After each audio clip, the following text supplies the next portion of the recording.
Sorry about that, everybody. Just making sure everything doesn't explode on us. With our luck, that's a good concern to have. Alright, I want to take a better look at the guy this time. Yup.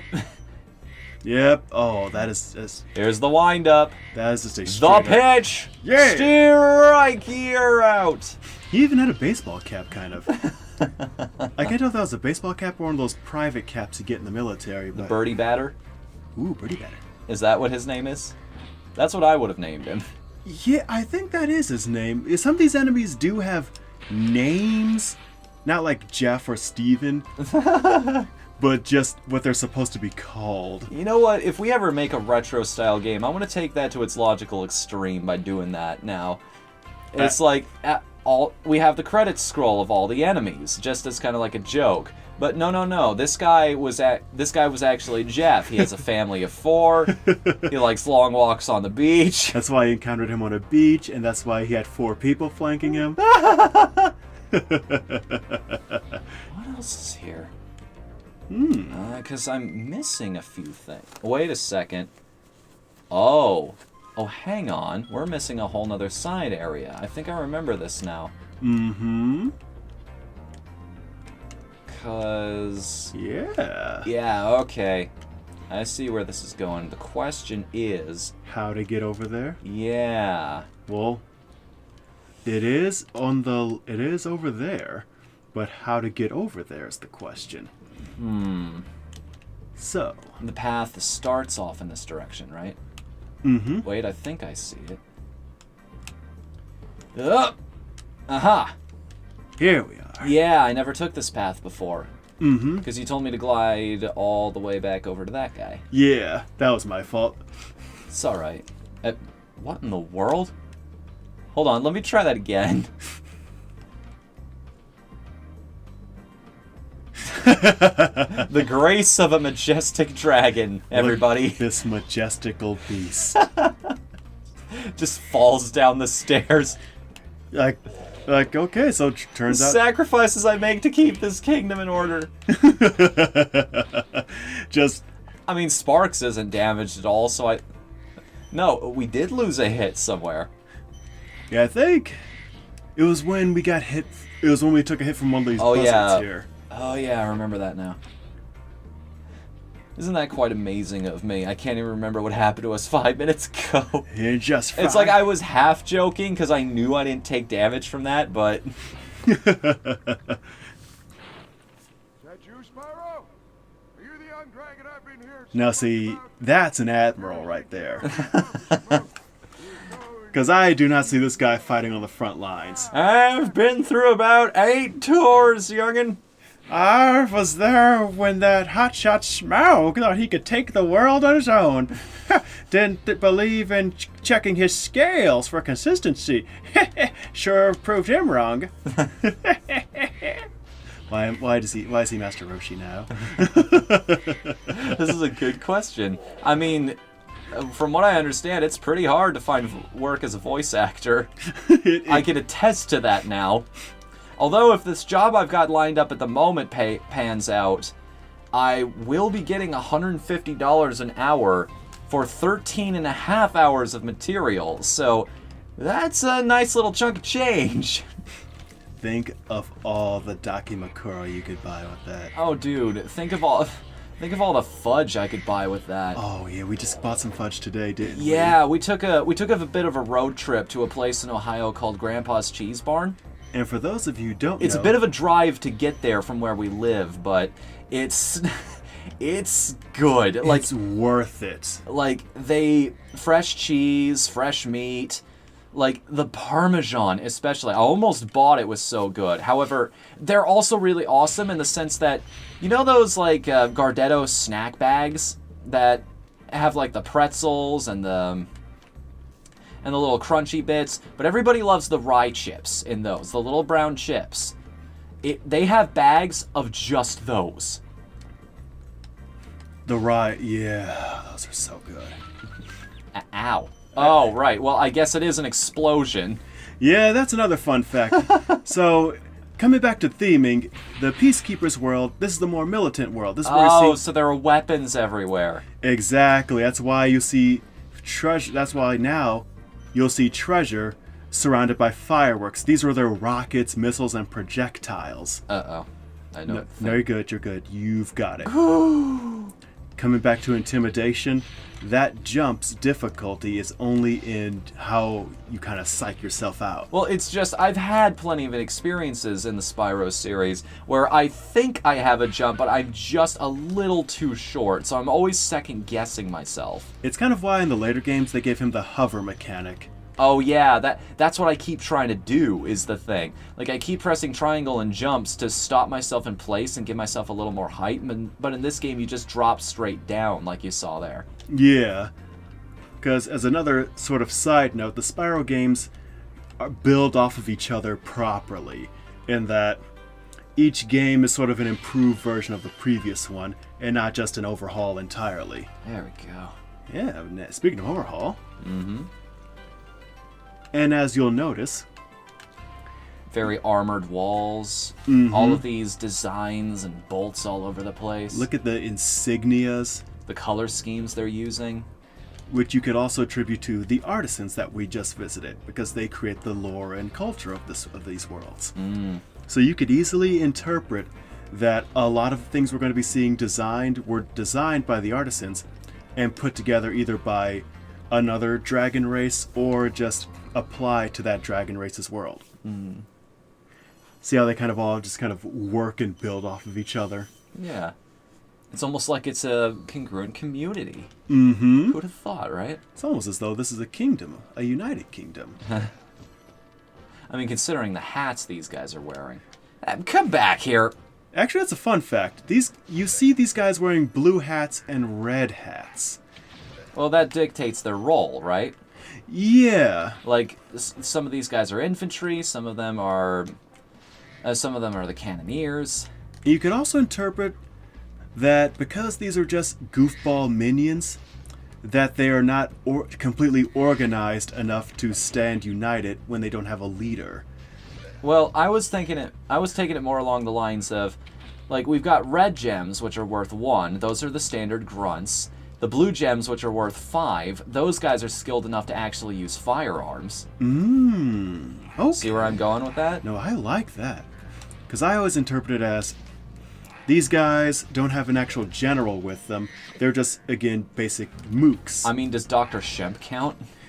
That's the thing. The bosses are supposed to be the generals of each world. But...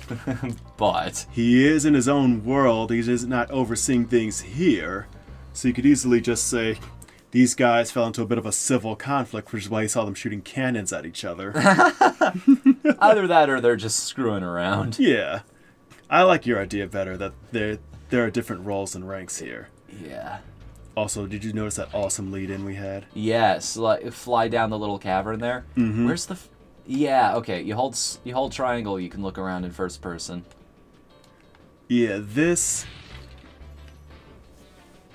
that, I think, was just a nice, stylish little intro, because if anyone hears the music, this is actually pretty nice, jazzy little music. Here's a funny little detail for you.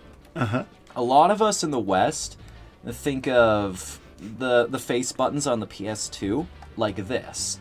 X is confirm, circle is cancel, square is usually the utility button, and triangle is menus. Huh. But the way it was designed, like the actual design of the PlayStation 2, it's circle for yes, X for no, square looks like a sheet of paper, so it's for the menu. The only one that's consistent with the original Japanese designs in this game is triangle, because it's like a mountain, like a viewpoint. Oh. You know, I never thought of it that way. Or just a pointer in general. Huh. That is actually a pretty nifty way of looking at it. Mm-hmm. Bit of interpretation. That's why when you pick up a lot of PlayStation 1 and 2 games that were usually only released in Japan or are made by Japanese developers, they'll have circle be confirmed instead of X, and that's why it screws a lot of people up. Because a lot of American developers did it a different way. Huh. So these enemies. Oh, no, you're good. So these enemies and these little velociraptors running around. Mm-hmm. So, if for anyone watching this when this is actually put up on YouTube, I'm trying not to hurt any of these little guys, just in case one of them is named Misa.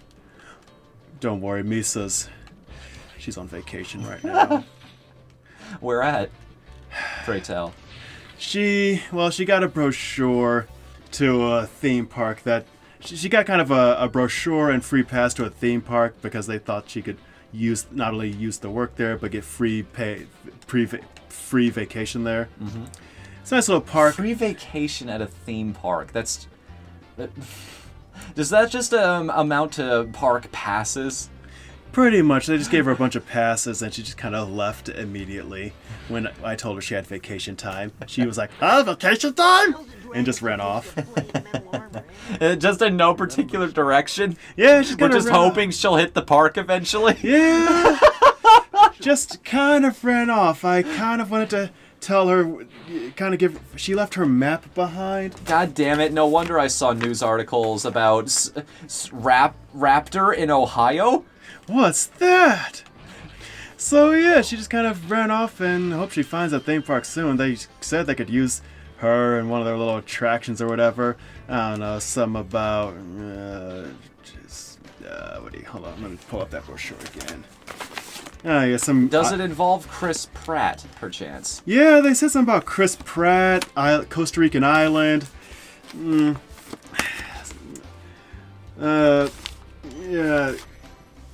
her and 3 other raptors could do the part. I don't know. It's something she's doing. Yeah. I mean, let's look at it this way. At least she won't have a lot of competition for the bit. Yeah. There's. That's kind of an open field these days. Yeah, there are not a lot of people clamoring for Velociraptor parts these days. I mean, you'd think there would be, but no, it's actually a pretty open field. All right, so let's see. Yeah, I've got to get one step up. This is the level where it really clicked to me. The big just openness of a lot of these worlds because of that area up there. Yep. Like when I realized that I could glide up there and explore around, I thought I broke the game.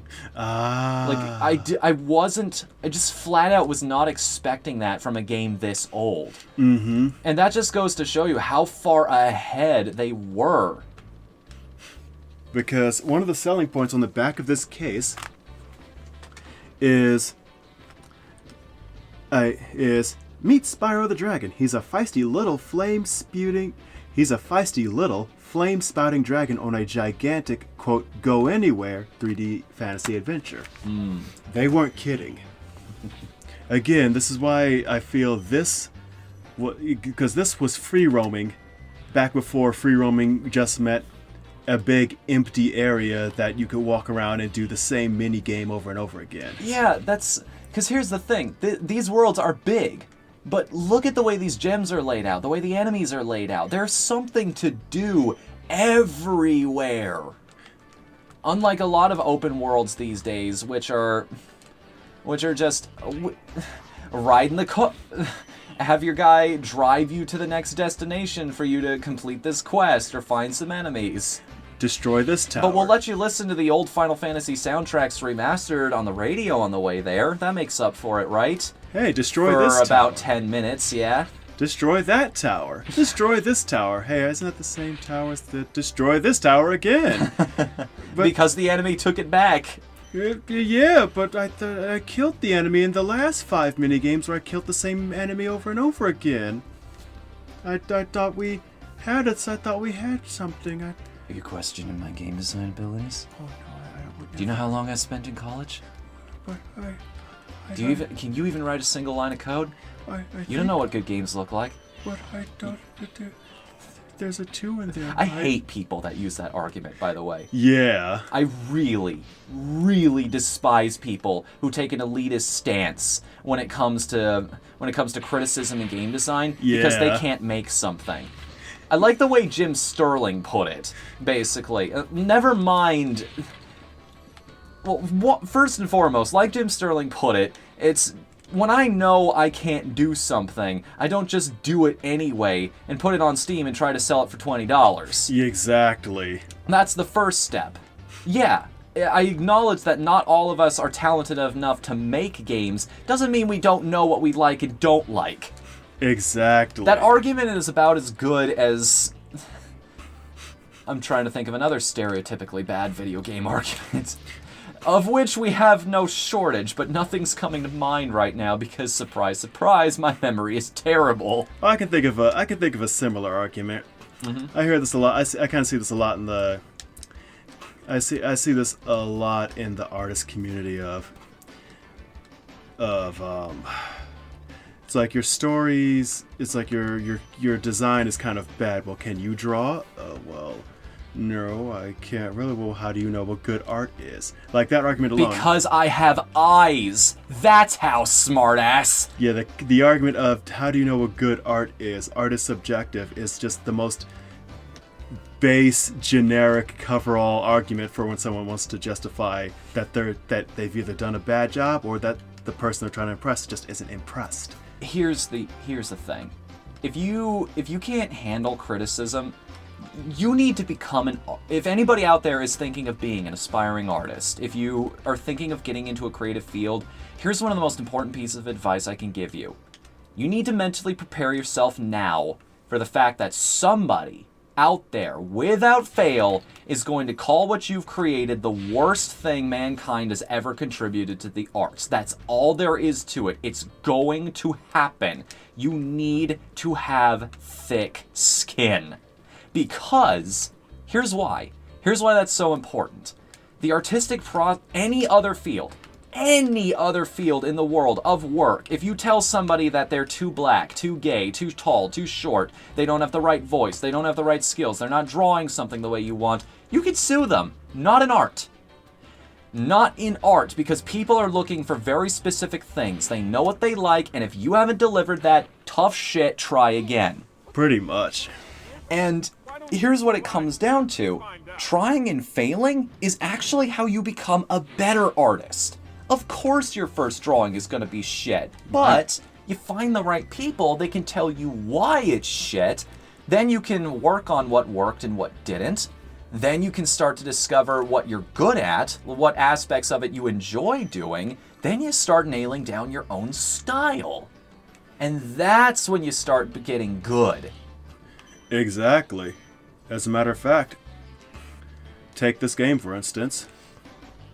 They pretty much nailed their style down, but there was plenty of room to improve, as we said with the aforementioned hover ability we'll see in a later game. Because I think someone wrote that some of these jumps are hard to make if you don't have precise gliding.